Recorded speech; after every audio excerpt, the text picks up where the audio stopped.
Hello student, it me Neha Mishra. Today we learn chapter 10 that is Red Cross. जैसे आप देख सकते हो चैप्टर रेड क्रॉस लिखा हुआ है। रेड क्रॉस बहुत सारे ऑर्गेनाइजेशन जैसे कि रेड क्रॉस ऑर्गेनाइजेशन जहाँ पे ब्लड डोनेशन का भी काम किया जाता है, उसके बारे में यहाँ पे देखिए इसमें क्या लिखा है इस चैप्टर में।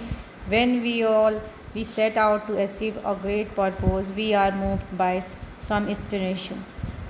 जब हम किसी लक्ष्य को हासिल करते हैं तो हम किसी से इंस्पायर होकर ही करते हैं। In the case of Dunant was the spirit of humanity.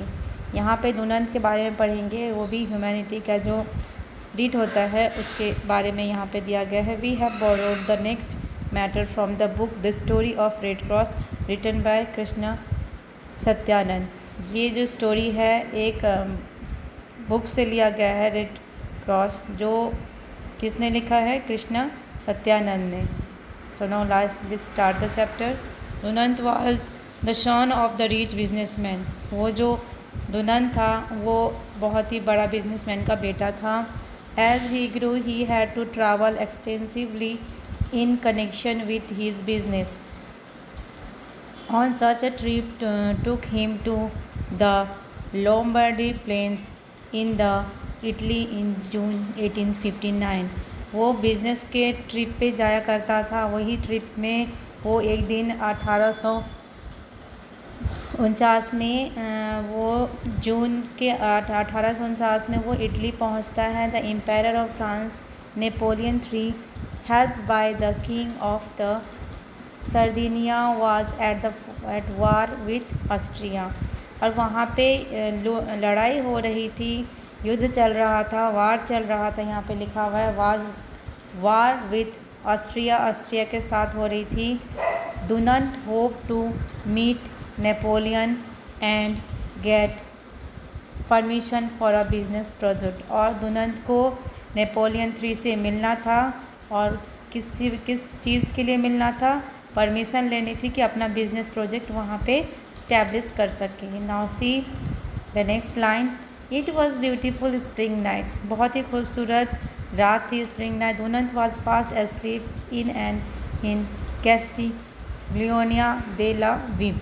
ये जगह का नाम है और town in a northern Italy. ये जगह जो नॉर्दर्न इटली के साइड में है। Suddenly around 3 AM he was awaked by the sound of artillery fire. और 3 बजे सुबह में ही जो उसको आवाज़ आती है आर्टिलरी फायर, यानी कि जैसे कि बंदूक से जो गोली निकलती वैसी आवाज़ आती। The sound came from the nearby Solferino और small village with less than और थाउजेंड्स इनहेबिटेंट्स।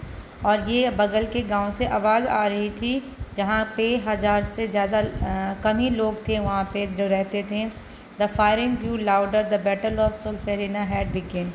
और जो लड़ाई आगे चली और वो जो लड़ाई वो सोल्फिना में जो हो रही थी वो स्टार्ट हो गई। Dunant left out of the bed and hurry toward the Solferino. He perched on the top of a hill from where he got a clear view of the battle. और वो पूरे मतलब पहाड़, वहाँ पे हो सकता है पहाड़ भी हो, वहाँ पे वो चढ़ के वो देखता है, वहाँ से उसको पूरी फील्ड की व्यू दिखाई देती कैसे लड़ाई हो रही थी। Now see below him on the planes over a 10 miles stretch 3 lakh men were faced one another। वहाँ पे 3 लाख में आदमी थे जो एक दूसरे से लड़ाई कर रहे थे। On one side where the French and Sardinian soldiers in their colourful uniform. और एक साइड क्या था? जो फ्रेंच सर्दिनियन जो सोल्जर था, फ्रेंच का जो आर्मी होता है, सोल्जर होता है, वो था जो कलरफुल यूनिफॉर्म में था। उसकी ड्रेसअप की यहाँ पे बारे में बात किया गया कैसा वो कपड़ा पहना हुआ है। And on the other the Australian, और दूसरी तरफ ऑस्ट्रेलियंस था। सी आप देख सकते हो दो यूनिफॉर्म, 2 टाइप के ड्रेस इन्होंने सब लोगों ने पहनी और एक दूसरे को मार पीट रहे हैं वेपन्स वगैरह यूज़ करके। Dunant stood there for hours utterly absorb. और दुनंत वहाँ से देखने लग गया, वहीं रुक के देखने लग गया, वो उसको इंटरेस्ट लगने लगा उसमें देखने में। Dawn broke, launches gleamed as they caught the rays of the sun, drums rolled, trumpets sound, musket cracked. The scene was alive with a movement. Galloping horses and tramping feet raised cloud of a dust. The smoke of bursting shells soon created a thick screen, but as the sun rose in the sky, Dunan caught and occasionally glimpses of the drama below. और जैसे ही सूरज निकलने लग गया वैसे ही उसने क्या किया, वहाँ का एक पिक लिया। ठीक है, now see the opposing armies rushed at each other like wild beasts. एक दूसरे से ऐसे भागते थे कि जैसे जंगल जानवर हो। Grenades and the bombs were flying fast. Bomb blast हो रही थी वहाँ पे। जब लड़ाई होती है तो बहुत सारी चीज़ यूज़ होती हैं। Those who manage to escape these were either killed by bayonets और बुलेट्स और trapped under the horse and gun carriage. जो इधर से उधर से भागने की कोशिश करते वो सारे मारे जाते, चाहे घोड़े के नीचे हो, चाहे बुलेट से हो या ट्रैम्पल से हो, किसी भी चीज़ से, लेकिन वो मारे जाते हैं। And comforting the wounded. He, however, moved fearlessly in the battlefield, comforting the wounded. और वो फिर वहाँ से निकल के वो बैटलफील्ड में आ जाता है और जो घायल होते हैं उसको वो मदद करने लग जाता है। वादर एम्बिलेनी नेपोलियन III कैप्लियन some women to give the wounded water as they cried piteously in their thrust.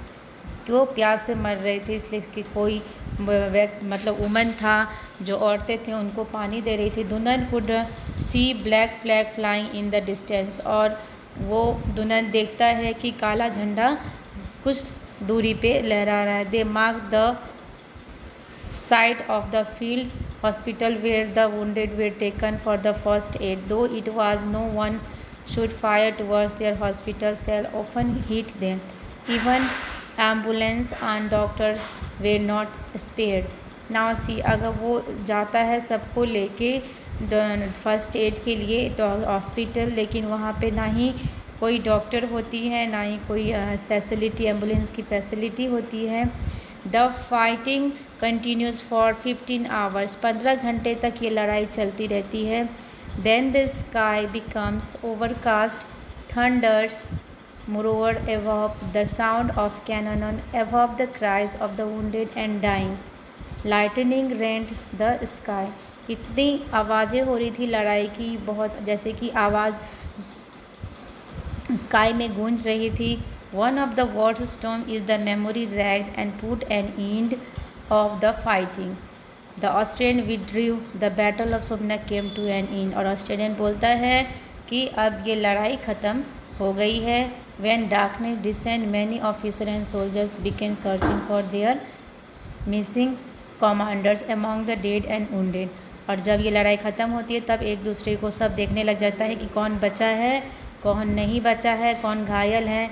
When they recognize someone, see this figure clearly shows how they are searching, how they were wounded. आसानी से आप देख सकते हो इसमें कैसे जो व्यक्ति घायल है उसको ट्रीटमेंट दी जा रही है और कैसे जो मर रहे हैं उसके किसी के सीने पे लग रही है, कोई लेटा हुआ है, मरा हुआ है, किसी के ब्लड निकल रहे हैं। लड़ाई में जो होती है, दे kneeled down and said a prayer or shed tears. Injured friends were taken to hospital. और फिर जो भी उसमें से घायल था फिर सबको हॉस्पिटल ले गए सब। The sun rose the next morning to reveal a horrifying sight. The corpses of men and horses covered the battlefield. Fields were devastated, orchards laid wasted. French were broken farms were walls riddled with the huge holes. Helmet, belts, tins, knapsacks, guns, cartridges, boxes littered the battleground and the road to Solferino. यहाँ उस फ्रेंचेस जो थे वहाँ के वे broken farms, उसके सारे चीज़ जैसे कि हेलमेट, सारे चीज़ ख़त्म हो गए थे। बैटल ग्राउंड में सारे चीज़ उसके वेस्ट हो गए थे। Now see the losses in the battle had been enormous. Enormous का मतलब क्या होता है? इनोरमस का मतलब वेरी लार्ज होता है। जब इतना जो बैटल फील्ड में इतना जो नुकसान हुआ वो बहुत ज़्यादा ही नुकसान हुआ था। Over 50,000 men had been killed in only 15 hours of fighting। Over 50,000 यानी 50,000 से ज़्यादा लोग मर गए 15 घंटे की लड़ाई में। थाउजेंड्स ले wounded, mutilated and in the throes of the death। और फिर कितने तो मर गए और कितने ऐसे हैं कि अब ट्रीटमेंट अगर नहीं सूट करा तो वो मर जाएंगे। Now see the quarter master of the army and his assistant put the wounded on the stretchers and chairs saddled to the mugs and took them to the field of hospital from where they were transferred to the nearest town। और उसके जो quarter master थे, जो assistants वगैरह थे, जो सब आए थे, उनको जो ऐसे थे कि उठ नहीं सकते थे, चल नहीं सकते, तो उसको स्ट्रेचर पे लेके व्हील चेयर पे ले जाके उनको नियर हॉस्पिटल ले गए और फिर वहाँ से बगल के हॉस्पिटल ले गए, फिर वहाँ से टाउन के हॉस्पिटल ले गए। Thank you for listening.